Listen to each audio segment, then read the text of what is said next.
जय हिंद स्टूडेंट। हम लोग पढ़ रहे थे क्लास 10 इकोनॉमिक्स यानी कि अर्थव्यवस्था चैप्टर 3 मुद्रा साख एवं बजट चैप्टर हम लोग पढ़ रहे थे। तो आइए, कल तक की वीडियो में हम आपको वस्तु विनिमय प्रणाली के बारे में बताए हुए थे और फिर वस्तु विनिमय प्रणाली में क्या क्या कठिनाइयां आ रही थी, ये सारी चीजें हम आपको डिटेल्स में बता दिए हैं।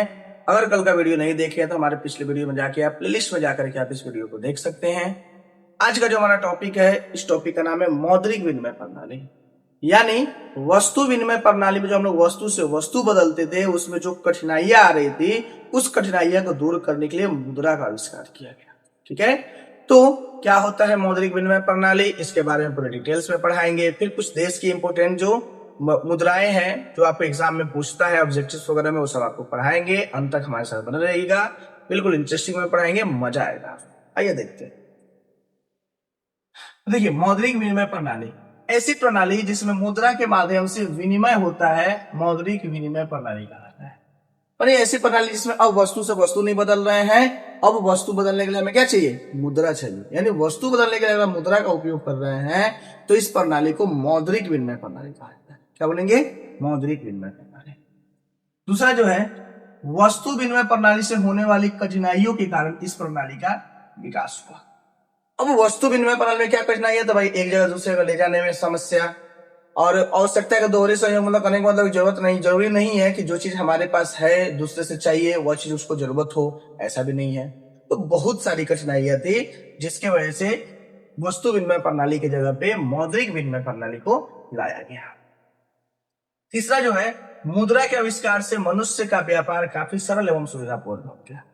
जैसे मुद्रा आ गया वैसे मनुष्य का व्यापार जो है बहुत सरल तरीके से और बहुत सुविधापूर्वक तरीके, यानी कि मानव का जीवन भी बहुत सुविधापूर्वक हो गया मुद्रा की वजह से। मनुष्य के सामाजिक एवं व्यवसायिक जीवन का संचालन मुद्रा के माध्यम से होता है। अब मनुष्य का चाहे सामाजिक जीवन हो चाहे व्यवसायिक जीवन हो, इन सब चीजों का संचालन करने के लिए मुद्रा का आवश्यकता है। भाई मुद्रा के बिना ना तो व्यवसाय चला सकते हैं, ना मुद्रा के बिना समाज में कोई काम कर सकते हैं। ठीक है, ये सारी चीजें जो है मौद्रिक विनिमय प्रणाली से रिलेटेड कुछ पॉइंट्स है जो आपको एग्जाम्स में पूछे जाते हैं। हो सकता है तो नंबर क्वेश्चन पूछ दे, हो सकता है ये लॉन्ग क्वेश्चन में भी डाल सकता है मौद्रिक विनिमय प्रणाली। तो लॉन्ग में डालेगा इसको और अच्छे से एक्सप्लेन करना पड़ेगा आपको। ठीक है, चलिए अब जो हमें देखना है ये है भारत की विश्व की कुछ मुद्राएं। ये सब मुद्रा आपको एग्जाम में पूछा जाता है, आसपास का है, इसलिए हम आपको इसके बारे में बता रहे हैं। तो देखिए, भारत में जो मुद्रा चलता है उसको रुपया बोलते हैं। ठीक है, पाकिस्तान में भी रुपया चलता है। बांग्लादेश जो है, बांग्लादेश में टका चलता है। नेपाल में भी रुपया चलता है। अमेरिका में आपको डॉलर चलता है, इसको अमेरिकी डॉलर कहा जाता है। और दुनिया जो है, पूरी दुनिया में व्यापार यही अमेरिकी डॉलर के माध्यम से होता है। ये अमेरिकी डॉलर लेकर के आप पूरा दुनिया में कहीं भी व्यापार कर सकते हैं, या पूरा दुनिया में कहीं भी घूम सकते हैं, पूरा दुनिया में रह सकते हैं। इसी को अमेरिकी डॉलर कहा जाता है। इंग्लैंड, इंग्लैंड में पौंड चलता है, पौंड बोलते हैं। रूस जो है, रूस में रूबेल चलता है। क्या चलता है? रूस के जो मुद्रा है उसको रूबेल कहा जाता है। सिंगापुर का जो मुद्रा है, सिंगापुर के मुद्रा को डॉलर कहा जाता है, ये सिंगापुरी डॉलर होता है। अफगानिस्तान जो है, इसके मुद्रा को अफगानी कहा जाता है। ठीक है, ईरान जो है, ईरान की मुद्रा को रियाल कहा जाता है। ठीक है, इराक जो है, इराक की मुद्रा को दिनार कहा जाता है। और स्वीडन जो है, स्वीडन की मुद्रा को कोरोना कहा जाता है। कोरोना नहीं, क्रोना, कोरोना ही मुद्रा है। ठीक है, तो ये बात समझ में आया। भारत का रुपया, पाकिस्तान का रुपया, बांग्लादेश का टक्का, नेपाल का रुपया, अमेरिका का डॉलर, ये अमेरिकी डॉलर पूरी दुनिया में एक्सेप्टेड है। ये बात याद रखिएगा, ये इंपॉर्टेंट क्वेश्चन है तो आपके बोर्ड में बनता है। इंग्लैंड का पाउंड होता है, रूस का रूबेल होता है, सिंगापुर का डॉलर होता है, अफगानिस्तान की मुद्रा को अफगानी कहा जाता है, ईरान की मुद्रा को रियाल कहा जाता है, इराक की मुद्रा को दिनार कहा जाता है, और स्वीडन की मुद्रा को क्रोना कहा जाता है। ठीक है, तो ये है मौद्रिक विनिमय प्रणाली से रिलेटेड कुछ चीजें।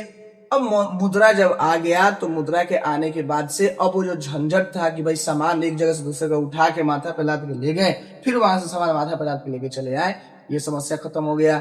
मुद्रा के आने से एक और समस्या क्या खत्म हो गया कि भाई वस्तु विनिमय प्रणाली में था कि वस्तु अगर हमारे पास ज्यादा कीमत का वस्तु है, बहुत बड़ा वस्तु है, तो उसको 4-5 पार्ट में बांट के अगर कोई भी सामान खरीदते हैं, उसका उपयोगिता खत्म हो जाएगा। गाय के माध्यम से एग्जाम्पल भी हम आपको देखिए बताए हुए थे। तो ये सारी समस्याओं का समाधान जो है मौद्रिक विनिमय प्रणाली में मिल गया। अब इससे आगे फिर आपको फिर मौद्रिक विनिमय प्रणाली में कि चलिए ठीक है, इसका तो समस्या का समाधान मिला, लेकिन अब लूटपाट की संख्या बढ़ने लगी। समाज में कुछ देश में समाज में कुछ असामाजिक तत्व जो आ गए, ये फेक करेंसी छापते थे, जिसकी वजह से समस्या शुरू हो गई। तो ये सारी चीजें कुछ कुछ समस्या इसमें भी थी, इसको हम लोग आगे देखेंगे। फिलहाल इसे नोट कर लीजिए।